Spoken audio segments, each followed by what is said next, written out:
Hello and welcome to Reading the Gospels Together for Tuesday, May the 19th, part 2 of our introduction to the Gospel of Luke.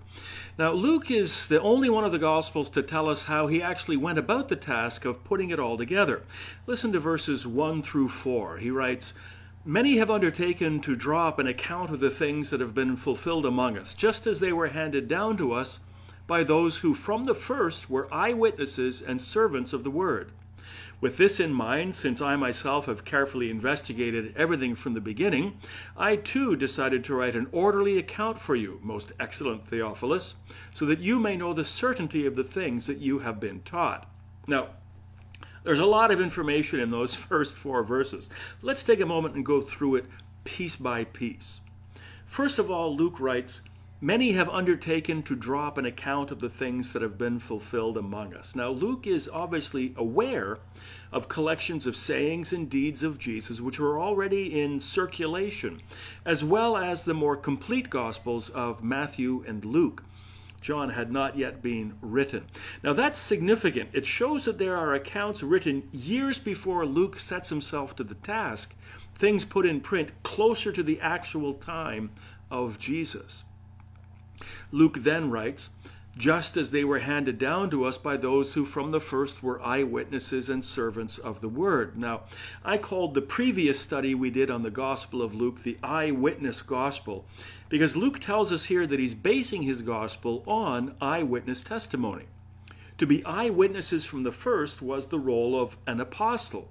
But now the apostles are dying out. Perhaps by this time only John, maybe Peter himself remains alive.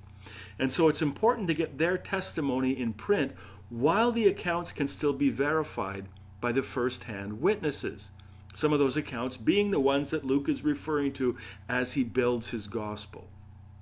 Then Luke writes, "With this in mind, since I myself have carefully investigated everything from the beginning." You see, Luke is not content with simply sifting through these previous accounts and compiling his own version. He has investigated everything from the beginning of the story of Jesus. He has not only compiled documents, but he has interviewed primary and secondary sources, like a good investigative reporter. Luke then writes, "I too decided to write an orderly account for you."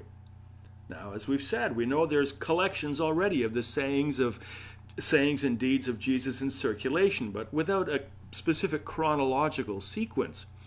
They were more like a series of vignettes. Now, Luke will begin with the birth not only of Jesus, but with his cousin and forerunner John the Baptist, and work his way through the ministry of Jesus to the resurrection and ascension itself. That's the orderly account that Luke is talking about.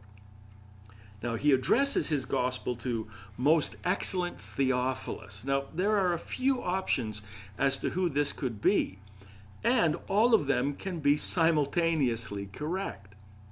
First of all, there could be a high-ranking official named Theophilus, that's why he's called excellent, who's acting as a sponsor and patron of the work.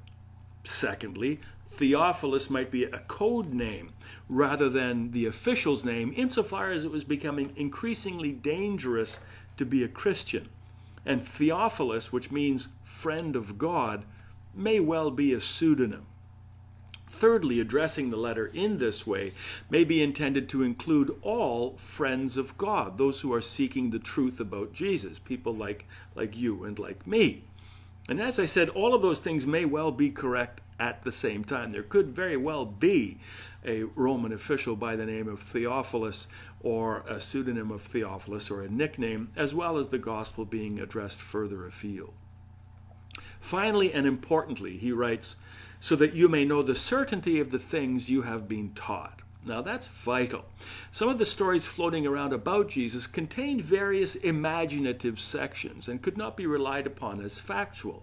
Luke is dealing with certainties. He wants an account that can be counted on as reliable and as verification of proper teaching.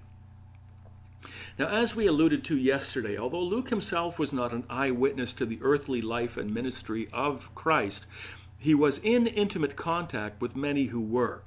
Luke was with Paul in Judea and Galilee in the 50s, especially in Caesarea and in Jerusalem. Now, members of the Jerusalem church, including James, the brother of Jesus, and Mary, Jesus' mother, would have provided much oral testimony, as well, of course, with Peter. Now, Luke's association with Paul brought him into contact with leading apostolic witnesses, including James and Peter, as well as the fellow gospel writers Matthew and Mark, as we talked about yesterday. There's also a very strong tradition that Luke visited with Mary in Ephesus, where she spent time under the care of the Apostle John. Now, this would account for the intimacy of Mary's recollections, where we get a glimpse of her internal state of mind, such as when Luke writes that she treasured these things in her heart. Through Luke, and I find this very exciting, through Luke we may well be hearing Mary's own voice. So, that's the setup.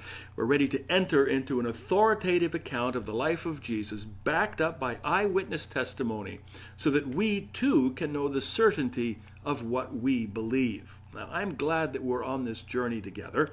Chapter 1 has a lot in it. Be sure to get ready for tomorrow's session by reading it all. Chapter 1 of the Gospel of Luke, we're really going to get going. It's a big, long chapter, so we're not going to be able to cover all the details, but we'll cover several of the highlights. I look forward to seeing you tomorrow.